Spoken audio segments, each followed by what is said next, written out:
સુરતમાં હમણાં ખાડી પૂર આવ્યું છે અને સુરતમાં દર વર્ષે આવું પૂર આવે છે. પૂરની અંદર અનેક નાના નાના મધ્યમ ગરીબ પરિવારના લોકોને તકલીફો પડે છે. વર્ષોથી સુરતમાં સાંસદ, ધારાસભ્ય અને મહાનગરપાલિકા ત્રણેય લેવલ ઉપર ભાજપની સરકાર છે, વર્ષોથી 35-40 વર્ષથી સળંગ. આમ છતાંય જો જનતાએ દર વર્ષે આવા કુદરતી પ્રકોપનો ભોગ બનવું પડતું હોય, સરકાર પાસે કોઈ વ્યવસ્થા ન હોય, સરકાર પાસે કોઈ આગોતરું આયોજન ન હોય, ભાજપના માણસોને કઈ ફરક ન પડતો હોય, તો એ ખૂબ જ દુર્ભાગ્યની બાબત છે, ખૂબ જ ચિંતાની બાબત છે. ગુજરાતમાંથી સૌથી પહેલા આમ આદમી પાર્ટીને ચર્ચામાં લાવવાનું, આમ આદમી પાર્ટીને ચિત્રમાં લાવવાનું કામ સુરતની જનતાએ કર્યું છે. સૌથી પહેલા 2020 ની અંદર સુરતથી 27 જેટલા કોર્પોરેટરોને જીતાડી અને સુરતની જનતાએ આમ આદમી પાર્ટીને એક પ્લેટફોર્મ આપ્યું, એક રસ્તો કરી આપ્યો. એટલે આમ આદમી પાર્ટી સુરતની જનતાની પણ ખૂબ ખૂબ આભારી છે.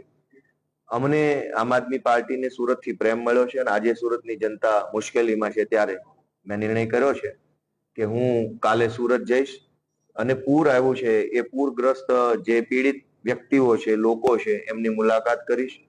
આ પૂર પીડિત પરિવારો સાથે ચર્ચા કરીશ. એ સમગ્ર વિસ્તારોમાં અમારા કાર્યકર્તાઓની ટીમ સાથે હું જઈશ અને સુરતની જનતાને અત્યારે આ મુશ્કેલ સમયમાં જ્યારે પાર્ટીના સાથની જરૂર છે, પાર્ટીના સહયોગની જરૂર છે, ત્યારે અમે બધા જ જનતા સાથે ઉભા રહેવા માટે હું અને અમારી ટીમમાંથી ઈશુદાનભાઈ સહિતના બધા લોકો કાલે સુરત જવાના છીએ. આ સિવાય ત્યાં કતારગામ વિસ્તારમાં ટાઉન પ્લાનિંગ ટીપીને લઈને એક બહુ મોટી લડાઈ ચાલી રહી છે.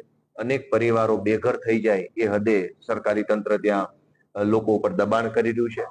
તો ત્યાં પણ પીડિત પરિવારોની મુલાકાત લેવા માટે હું આવતીકાલે સુરત જવાનો છું.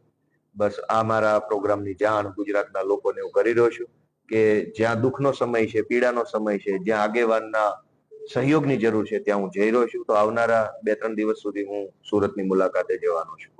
સુરતનું જે પૂર છે એ માનવ સર્જિત છે કે કૃત્રિમ? માનવ સર્જિત પૂર છે. ગુજરાતના તમામ મોટા શહેરોમાં ભાજપ સર્જિત પૂર દર વર્ષે આવે છે. આ જુનાગઢની અંદર પણ ભાજપના માણસોએ ભ્રષ્ટાચાર કરી વોંકળા ઉપર બાંધકામ કરી લીધું છે અને એના કારણે ગયા વર્ષે જુનાગઢમાં પૂર આવેલું, અનેક લોકોને તકલીફ પડી હતી. સુરતની અંદર પણ ખાડી એટલે એક પ્રકારનો વોંકળો નીકળ્યો છે, એની ઉપર ભાજપના માણસોએ ગેરકાયદેસર બાંધકામ કર્યું છે, એટલે સુરતમાં પણ પૂર આવે છે. વડોદરાની અંદર વિશ્વામિત્રી નદીમાં પણ ભાજપના માણસોએ ગેરકાયદેસર બાંધકામ કર્યું છે, તો વડોદરામાં ગયા વર્ષે પૂર આવ્યું. અંકલેશ્વરની અંદર પણ પૂર આવેલું. જ્યાં જ્યાં પૂર આવે છે એ તમામ પૂર ભાજપ સર્જિત પૂર છે. ભાજપના માણસોએ ગેરકાયદેસર બાંધકામો કર્યા છે, ભાજપના માણસોએ ભ્રષ્ટાચાર કર્યો છે અને એના કારણે પૂર આવે છે.